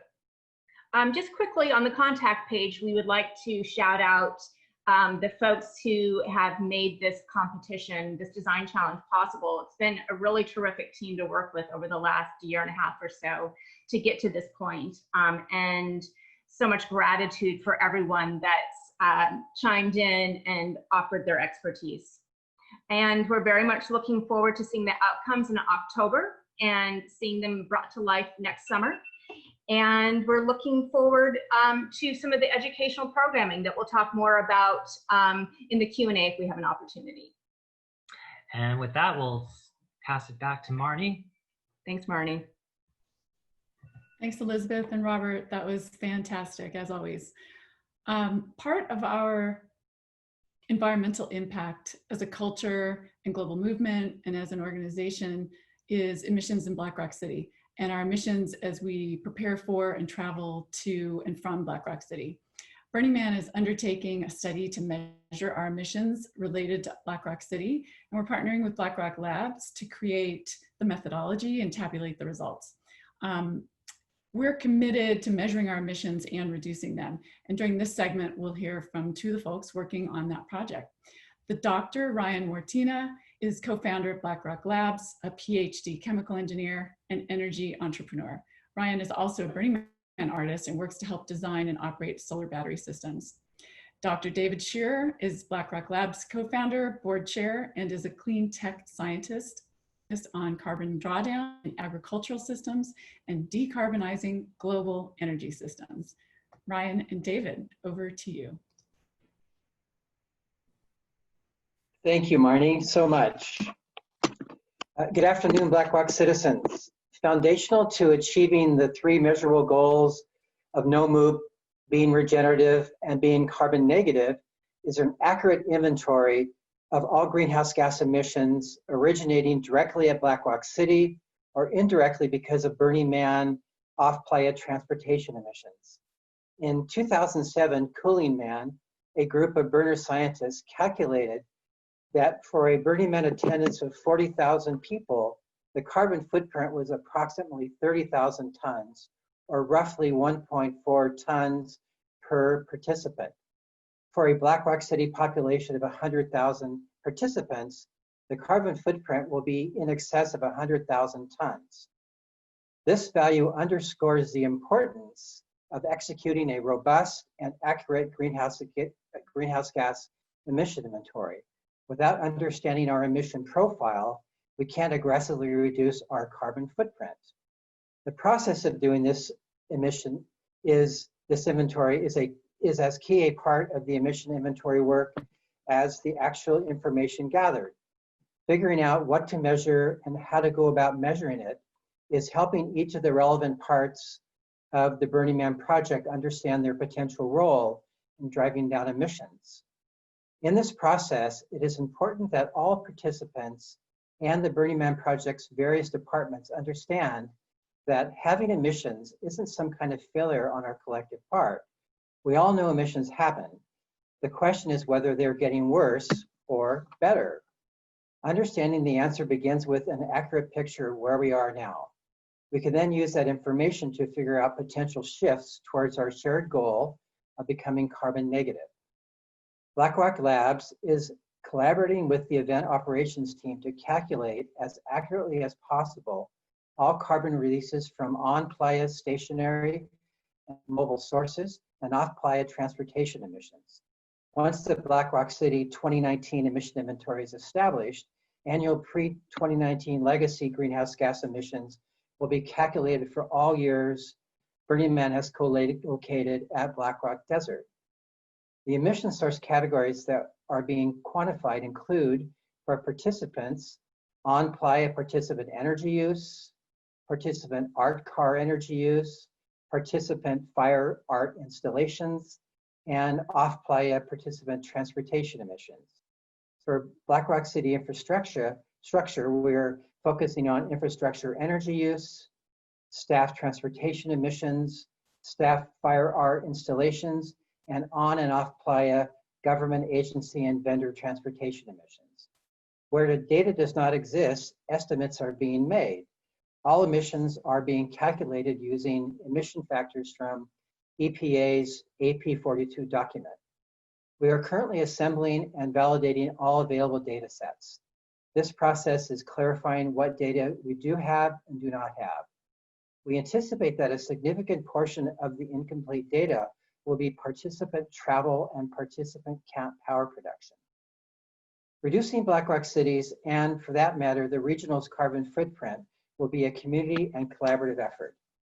Our current carbon footprint is not an insurmountable problem. In fact, it's an opportunity for burners worldwide to rethink how they traverse through the world.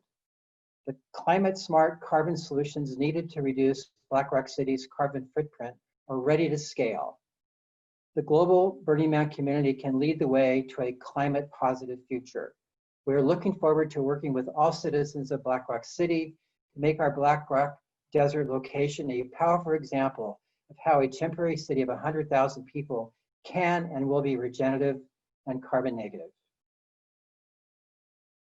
And now over to you, Ryan. Hello, I'm the Dr. Ryan Wartena, co-founder at BlackRock Labs. I'm really not co-founder at all because BlackRock Labs was a continuation of BlackRock Solar. BlackRock Solar did over 100 solar projects for the community. And that was a real magic piece that started at Burning Man and really kind of extended out, a solution. There was no solar development back in 2007 when BlackRock Solar started. And the whole industry grew up around it. Now, more solar is being installed than coal or gas plants in the United States. And so we want to do that again, 1,000 times over with all different solutions. And it really starts with the data that David was talking about, right? We can't solve what we do not measure. And what are we going to use that data for? It's solutions for everyone. And so what we're here and what we've been doing is a couple of different programs. One is we've been running the BlackRock Labs energy fleet, starting back with the Catacomb Vales. A couple of us went ahead and hand-built some systems, solar battery systems, and ran one of the largest art projects ever on the playa on 100%, and some hybrid solar battery. And that was just a real proof that it can be done. Myself and Chris Wagner and a core other team have also been doing solar battery systems and really taking on the work that Will Power did to go ahead and do Snow Cone Solar and Nectar Village, over 200 burners, 5 camps, right? And again, and we collaborate heavily with Drew and Hotel California and others to kind of really show that it can be done. Because that's how you learn magic tricks, right? Is to see that they can be done. It's not impossible. It's not impossible to think that we can run all Burning Man sustainably, regeneratively. And that's a real goal. Now, and it's wonderful that the Burning Man project's really kind of taking it on, that we're even having this conference here today. And so we're not even thinking about just addressing our carbon or going carbon negative. We're going to really push that boundary and even think about how do we address our historical carbon all the way back to the beginning of the event. And that's probably what, as Sundquist was talking about, the amount of carbon capture that needs to be done to go ahead and actually kind of keep our planet to a livable place is going to have to do. And, San Francisco or Paris are not going to happen year round, renewable, regenerative, until probably Black Rock City can do it for a week. And so it's more of a mile marker than anything, of a proof to the world that it can be done. So, the first program we've been doing is working with artists and camps to do the energy fleet. I'll go ahead and put a link in here. We've developed a kind of a multi-component spreadsheet to go ahead and calculate from the bottom up what your energy needs are. Because right now you probably might be using a 5 kilowatt or a 25 kilowatt generator, but not using it very much most of the time. So to get a real handle on that, get a real idea of the size of the solar battery system. Then we're now doing the BlackRock Labs launch program. And what we're here to really do is kind of change the tables on how venture capital have really kind of worked to kind of grow technologies, grow businesses. And we're not really here to do businesses, but we're here to do teams to execute on solutions that can be worked on and demonstrated at Burning Man, but then also taken globally. How do we actually scale those? Chris Wagner and I kind of spent many years going ahead and developing a company to do just that. But we kind of lost a lot of it up to venture capital. We're going to do it a little bit differently here. We're going to go ahead and work with artist innovators to go ahead and prototype, pilot, and put into production solutions. We've worked with Ecozoic and a number of other groups. So I'm going to pause it right there, and we'll bring it back up more in the breakout sessions. But thank you for having us, and here to help. Pass it over to Marnee. Thanks, Ryan. That was great. We are going to discuss carbon capture with Dr. David Shearer, and he is joined by Dr. Laura Dane, microbial biogeochemist specializing in carbon cycling and sequestration, and she's also our global grant program manager at Burning Man. David and Laura will give you a brief overview while enticing you to join our breakout session at 2:15.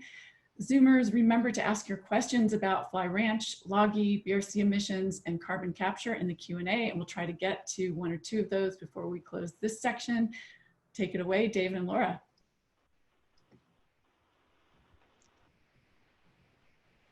Well, thanks, Marnee. To start us off, I want to make sure that we all know the basics of what carbon capture is.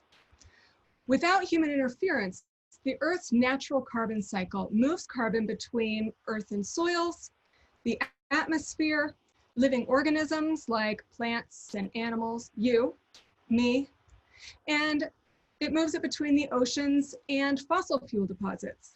Well, you can imagine that naturally, fossil fuel deposit movement is very slow. But with human interference, what's happening is that we're taking out the fossil fuels faster than they can be depleted. And then this is adding carbon into the atmosphere that wasn't there during the natural carbon cycling. And this imbalance is what's leading to climate change. And about 10 years ago, we realized that cutting emissions or adapting to climate change wasn't going to cut it. Those weren't going to be the solutions. And that we were going to need to employ something bigger, something more like carbon capture.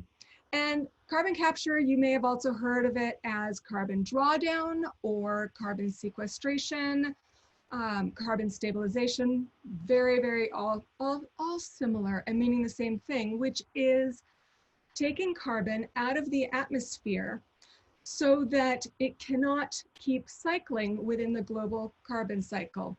And by pulling it out of the atmosphere or pulling it from living organisms and keeping it out of that cycle, then hopefully we can start to stave off these climate change effects. So now let's hear from Dr. David Shearer about Burning Man and Fly and carbon capture. Thank you, Laura. So carbon drawdown, also called carbon capture, is a key component of being carbon negative. There are fundamentally three ways to accelerate drawdown of atmospheric carbon. Number one, we can use plants to capture carbon. We all know about this. This is called afforestation or reforestation. You can also convert plant biomass to a stable material called biochar. Lou had talked about this earlier, an incredible material. Finally, soil processes themselves store carbon. Number two, enhanced weathering that accelerates the conversion of atmospheric carbon into solid carbonate or silicate rock.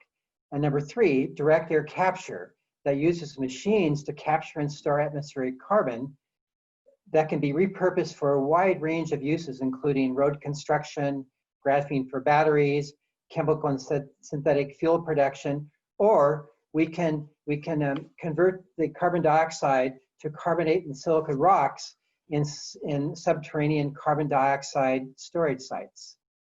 Fly Ranch is actively developing its regenerative and carbon negative program to include carbon drawdown innovation for both proof of concept and scaling promising carbon negative technologies for applications at Black Rock City, Fly Ranch, and beyond.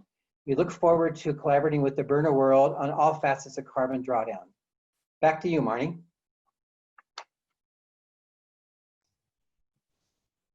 Thanks, David. We've got some time for a couple of questions. I see that most of the Q&A in the Q&A box have been answered, so I am prepared with a couple of questions for our team. A question for you, Elizabeth and Robert, thinking about the design challenge. One of the questions that we hear is, how permanent should the design be for someone interested in submitting their idea? That's a great question, Marnee. Thank you. We obviously, the Land Art Generator Initiative is focused on infrastructural solutions, infrastructure art. Infrastructure implies permanence. And so in many ways, the important consideration is taking full advantage of the life cycle of all of the materials that are incorporated into the artwork. So The solar panel, for example, would have a 25 or 30-year life cycle. And so the artwork would be intended to be useful and productive over that full life cycle, so as to take advantage of and pay off and contribute past the embodied carbon that it takes to create that solar panel. Now, solutions around fly ranch may get a little bit creative, because the interesting relationships that exist between Fly Ranch as a landscape and Black Rock City as a yearly event and the rest of the entire world means that solutions for Fly Ranch may be modular, they may be permanent for part of the year, and they may go off to be used in other places. So we're looking for creative solutions around that. But many scientists think it might be one of the things that Thank you for that. That was great. I think now we will turn it over to Christopher Breedlove for our closing thoughts and staying involved. Great. Thanks so much, Marnee. So for those of you who were in the beginning with us, we're going to do one little piece of interactivity left. We did a word cloud at the beginning of the call on our thoughts around sustainability. And so we'd like to do one more right now to see if the words you've been thinking about have changed throughout the course of this presentation. So if you have any words that came up to you after witnessing this, just throw that in the chat box. We'd love to kind of create that, and we're going to be able to compare and contrast different words. So throw those into the chat box right now. Anything that comes to mind with sustainability and Burning Man's roadmap, and Sage is going to work on creating an image for us, and we'll check back in a few minutes. So as we kind of wrap this up, I mean, we've covered a lot in this presentation, and what's amazing is this is only year one of a 10-year plan. We've got a lot more to do, and we're planning on engaging the community even more deeply as we go. You know, for me, this project is personally super exciting for two different reasons. And the first one is that Burning Man is really seen as a leader in the world of events, in festivals, in decentralized community building. Cities look at Burning Man to see how it's organized. And so if we can achieve these goals as a community, what sort of signal does that send out to the rest of the world about what's possible? What sort of signal does that send to everyone else trying to create these events and these festivals around the world? I think that that is a huge leverage point. And, you know, the second thing that I'm so excited about is, you know, we talk a lot about how the Burning Man community is one of the most creative, collaborative, and innovative communities out there. I mean, look at what we do when we build and tear down with leaving no trace, Black Rock City. So what happens when we start to point that collective energy towards one of the biggest issues on this planet? You know, there's that old trope that, you know, we're the heroes we've been waiting for. And when it comes to climate change, really, who else are we waiting for? You know, the time to act was yesterday. And so if not then, let's do it today. So we want you to get involved. You can always email us again at sustainability@burningman.org. And there's a few other ways that I'm going to tell you about how to get involved as well. So an upcoming awesome event is next Wednesday, July 22nd at noon Pacific. Burning Man Project has a new artist storytelling series called Art Speaks. And the next episode is going to be all about sustainable art, where we're going to meet 3 honorary artists who are taking Leave No Trace to the next level by using upcycled and recycled materials in their art. And you'll be able to hear directly from the artists, join the live Q&A, and I think Katie just threw the link in the chat. So, you know, check that out. 2 other ways you can get involved with us is we want your feedback on all of these initiatives. So we have 2 different things. One you already heard about slightly, the survey of optimism. And if you're feeling optimistic and if you have ideas that you want to share and want to get involved, particularly with Black Rock City, check out that survey of optimism. We're going to be throwing that in the chat box. Feel free to check that out and stay involved. And we also have a type form for you to let us know how you want to get involved in the larger aspect of things too. So tell us who you are and your skills, your interests, and what you might imagine. Because again, we need you to participate with us because the mighty power of this community is astounding. And then one last thing you can give us feedback on is right now we're going to drop this link into for feedback about this event.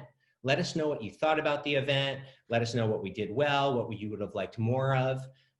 You know, this is our first time presenting in this sort of a format, and so it's really important for us to get great feedback from you. And as always, if you appreciated this event, you know, we're really proud to be able to bring this to you free, because we really, again, want everyone to have access to this. But if you want to donate a few dollars at burningman.org/donate, that helps drive these initiatives, and that helps more of this stuff happening all out there in the world. And so real quick, let's see if we can look at that word cloud again. Do we have that, Sage? Great. Ooh, I like this one. We got a hole in the tree. So I'm seeing carbon capture, I'm seeing regeneration and solutions, the crisis, underground, inspiring, MOOP, hope, restore, stewardship.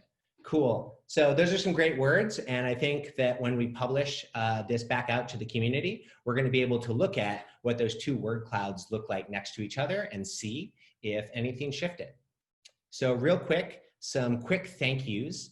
I want to thank you to a few people who have been hiding in the background, particularly people who've been helping produce this event. So Devin from the internet, Heist, Tranquility, Level, Katie, Jordan, Bridget, Evil Queen, Molly, and I'm sure there's a few others. I'm really sorry if I forgot you. Thank you so much for being here.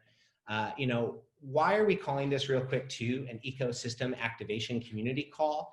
This is part of an experiment where we teamed up with the global activation team and the sustainability team, and we want to give community members more opportunities to get engaged with Burning Man Project global activation areas.